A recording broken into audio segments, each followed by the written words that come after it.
La dernière fois que vous avez entendu parler de l'Arabie Saoudite, c'est probablement très récemment, puisqu'ils ont organisé les Jeux Olympiques d'hiver d'Asie 2029. Bien évidemment, on ne va pas parler de ça pendant cette vidéo, mais plutôt de l'équipe d'Arabie Saoudite pour la Coupe du Monde 2022. L'Arabie Saoudite fait partie de ces équipes du Moyen-Orient qui ont investi assez tôt finalement sur le football, et ça porte ses fruits aujourd'hui, puisque l'Arabie Saoudite participe ces dernières années plutôt régulièrement aux phases finales de Coupe du Monde. Vous l'aurez compris, nous sommes à 40 jours pile du début de la Coupe du Monde. Tout savoir sur l'Arabie Saoudite en quelques minutes, c'est parti.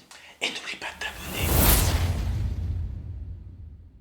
C'est leur 6e participation à la Coupe du Monde. En effet, la première Coupe du Monde de l'Arabie Saoudite remonte à 1994. Depuis, ils ont été 6 fois qualifiés en phase finale sur 8 possibilités différentes. Mais sur ces 6 possibilités, 5 fois, ils se sont arrêtés en phase de poule de Coupe du Monde. L'exemple le plus récent est bien sûr 2018, puisque l'Arabie Saoudite s'est arrêtée donc en phase de poule avec de lourdes défaites pour commencer, notamment le match d'ouverture face à la Russie 5-0, et puis le match ensuite face à l'Uruguay perdu également. Mais finalement ils ont sauvé l'honneur dans un match pour l'honneur, donc contre l'Égypte qui elle aussi ne joue rien, dans lequel ils ont gagné 2-1.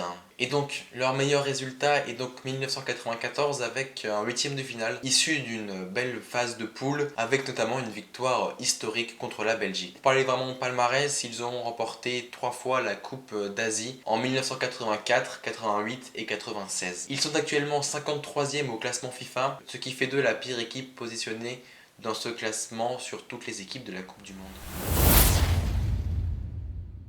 Ce coach, il vous dit quelque chose, non ? Bah oui, Hervé Renard est l'entraîneur de l'Arabie Saoudite. Il a fait ses bagages et il est parti au Moyen-Orient pour s'y installer en juillet 2019. Cela rejoint le désir des équipes du Moyen-Orient. Je vous remets ici la vidéo sur le Qatar où j'en parle. Donc cette envie est tout simplement de faire venir des entraîneurs, voire même des joueurs venant d'Occident, donc plutôt d'Europe, pour améliorer directement le jeu des nationaux. Voilà, c'est un petit peu la même chose aussi pour l'Arabie Saoudite, puisqu'ils attirent aussi des entraîneurs, européens. Le dernier en date est l'entraîneur des Olympiques lyonnais et marseillais, Rudy Garcia, qui a signé à Al Nasser. On retrouve dans cette équipe 4 des 11 titulaires notamment qui ont commencé le match face aux États-Unis en septembre dernier, qui s'est soldé par un match nul 0-0. Pour en revenir à Hervé Renard, il a l'habitude des petites et moyennes sélections. En effet, il a entraîné 2 fois la Zambie, il a entraîné l'Angola. Plus récemment, vous le savez sans doute, il a entraîné la Côte d'Ivoire puis le Maroc, dernière aventure avant de venir en Arabie Saoudite. Il arrive donc en Arabie Saoudite avec un bagage de 20 ans d'entraîneur qui fait de lui un des entraîneurs français les plus reconnus au monde.